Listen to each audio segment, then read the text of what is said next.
Bienvenidos sean ustedes, me llamo Kimberly Pinedo, alumna de la Universidad César Vallejo. En esta ocasión presentaré un documental basado en el cuento Liberación del poeta y escritor peruano César Abraham Vallejo, cuya trama principal se centra en temas de opresión, libertad y la lucha interna del ser humano. Ahora les hablaré acerca de los aspectos bibliográficos de Vallejo, centrándome sobre todo en la familia de este. César Vallejo nació en 1892 en Santiago de Chuco, un valle andino a 3.115 metros sobre el nivel del mar en Perú. Sus abuelos paternos y maternos eran inmigrantes gallegos, mientras que sus abuelas eran mujeres del pueblo con una significativa herencia quechua. Sus padres, Francisco de Paula Vallejo Benítez y María de los Santos Mendoza Burrionero, formaron una familia humilde y trabajadora, aunque empobrecida probablemente porque tuvieron 12 hijos, siendo César el menor. De niño adoptó costumbres mestizas, combinando una visión panteísta de los antiguos ritos de la tierra con el fervor cristiano de sus abuelos. Su hermano Miguel siempre fue el favorito y lo menciona con frecuencia en sus poemas. Sin embargo, la prematura desaparición de este dejó una profunda huella en César, quien recordaba constantemente sus juegos de escondidas. Vallejo destacaba por su amabilidad, generosidad y devoción hacia los más necesitados, que demostró más de una vez durante periodos de dificultades económicas en el hogar. Procederé ahora con el poema declamar titulado Considerando en frío imparcialmente.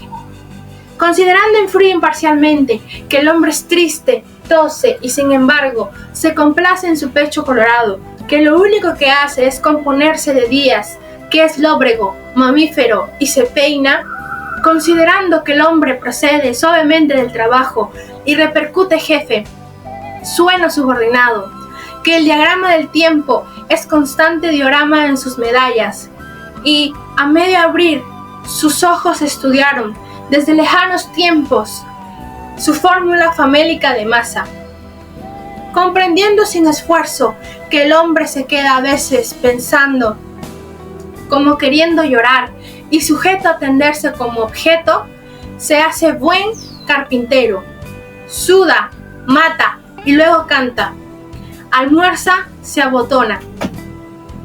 Considerando también que el hombre es en verdad un animal y no obstante, al voltear me da con su tristeza en la cabeza, examinando en fin sus encontradas piezas, su retrete, su desesperación, al terminar su día atroz, borrándolo. Comprendiendo que él sabe que le quiero, que le odio con afecto y me es en suma indiferente, considerando sus documentos generales y mirando con lentes aquel certificado que prueba que nació muy pequeñito, le hago una seña, viene, le doy un abrazo, emocionado. ¿Qué más da? Emocionado. Continuaré comentándoles sobre la temática del cuento Liberación. El cuento pertenece a la segunda sección de escalas, titulada Coros de Viento. Explora la autorreferencialidad y la experiencia del narrador, que supervisa la impresión de su libro en la penitenciaria de Lima, evocando la experiencia del autor al publicar sus obras. El narrador se reencuentra con Lozano, un antiguo compañero de prisión, lo que añade autenticidad al relato. Se introduce a un segundo narrador, Solís, un prisionero a cargo del taller tipográfico, quien narra la historia de su compañero de celda, Palomino, obsesionado con la idea de ser envenenado. La estabilidad mental de Solís es dudosa, ya que comparte la angustia de Palomino. La trama se complica cuando Palomino desaparece y se descubre que ha sido indultado. Sin embargo, el final es ambiguo, ya que no se confirma si la figura que se acerca es realmente Palomino, dejando abierta la interpretación sobre la realidad y los sueños de libertad de los personajes. Les informaré también acerca de los antecedentes del cuento. Liberación comienza con el escritor, el primer narrador, mencionando su actividad sin describir el entorno. Esto cambia con la aparición de Solís, jefe del taller y recluso en quien el escritor se centra. Este denuncia la injusticia en los tribunales, coincidiendo con la idea de que muchos presos son víctimas de la injusticia. Esto une las perspectivas del escritor, un hombre libre, y Solís, un prisionero, ambos criticando el sistema judicial. El cuento sugiere un apoyo incondicional a los presos, cuestionando la distinción entre inocentes y culpables. Se revela que la percepción del escritor sobre la justicia se basa en su experiencia carcelaria en Trujillo, recordada por Lozano, otro preso, quien menciona la absolución del escritor, implicando que fue víctima de un mal proceso penal. conectando la injusticia con su experiencia carcelaria. Ahora tenemos una pequeña y breve dramatización del cuento. Vallejo, al llegar al taller, se encuentra con un hombre tranquilo y reflexivo corrigiendo pruebas de imprenta. Su nombre es Solís, el jefe de los talleres, un penitenciario que, a pesar de su situación, es joven, inteligente y cortés. Hola, ¿qué tal? Hola, me llamo César Vallejo y vine por la imprenta. Un gusto, me llamo Solís. Pronto entablan una conexión, en el cual Solís le cuenta su caso y sus quejas sobre la injusticia del sistema penitenciario. Oiga, más bien, ¿usted sabe que de los 500 presos que están aquí, solo la tercera parte merece estar en este lugar? Los demás son igual de inmorales que los jueces que los condenaron. Mientras están en los talleres, se les acerca Lozano, otro preso que reconoce a Vallejo de su tiempo en la cárcel de Trujillo. Este, a su vez, recuerda sobre su condena por ser coautor de un homicidio. Buenas tardes, señor. ¿No se acuerda de mí? Me llamo Lozano. Estuvimos en la misma prisión, pero me enteré que la dejaron en libertad y no sabe cómo me alegró. Solo quería hacérselo saber. Tengo labores que hacer, pero quiero que tenga usted muy buen día y que le vaya muy bien en todo lo que usted se proponga. Hasta luego, Solís. Cierto, ahora que recuerdo, ¿no fue a él quien le dieron 9 años de prisión por ser un coautor de homicidio? Rayos, ¿cómo pude olvidarme de él? Espere, ¿cómo? Entonces eso quiere decir que usted también sufrió. Así es, amigo mío. Lastimosamente pagué condena en la prisión de Trujillo por robo, incendio, homicidio frustrado y asonada.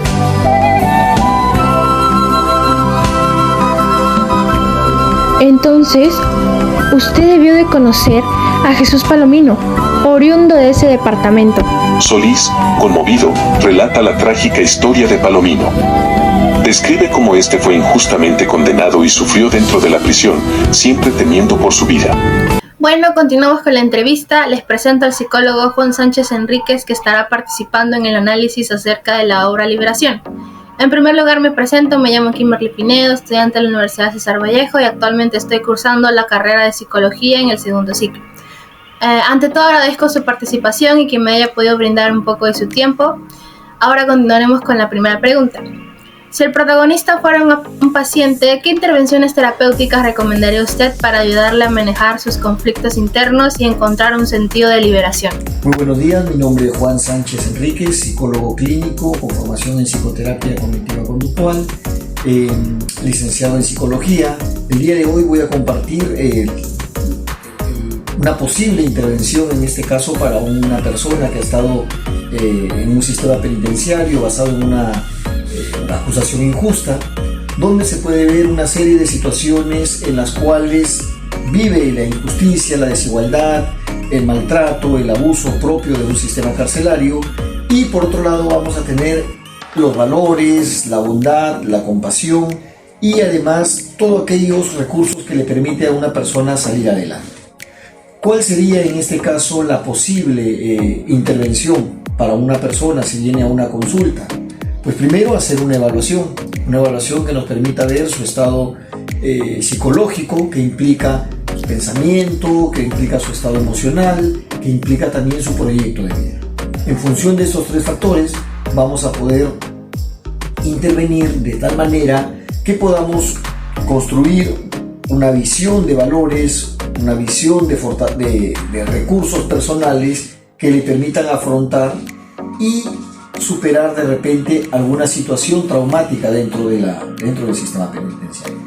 Entonces, basado en un modelo conductual podemos trabajar lo que es reestructuración de pensamientos y además también podemos trabajar lo que es un proyecto de vida. Las herramientas que podemos utilizar pues están basadas en el análisis funcional, la historia de vida que ha tenido la persona y sobre todo el momento en el cual ha estado en el sistema penitenciario.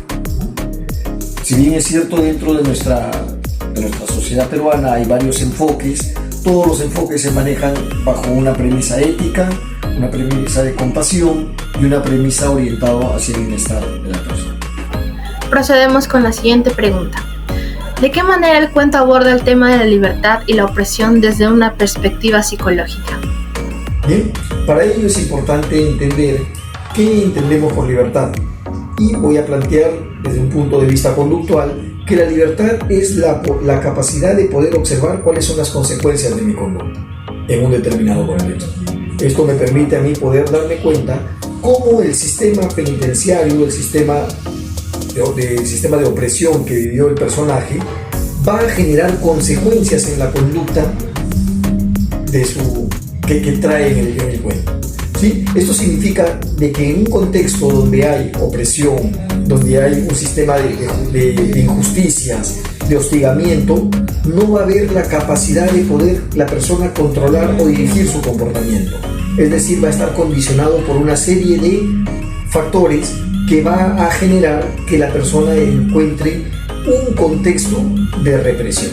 Y para finalizar, ¿qué simbolismos psicológicos pueden identificarse en el cuento?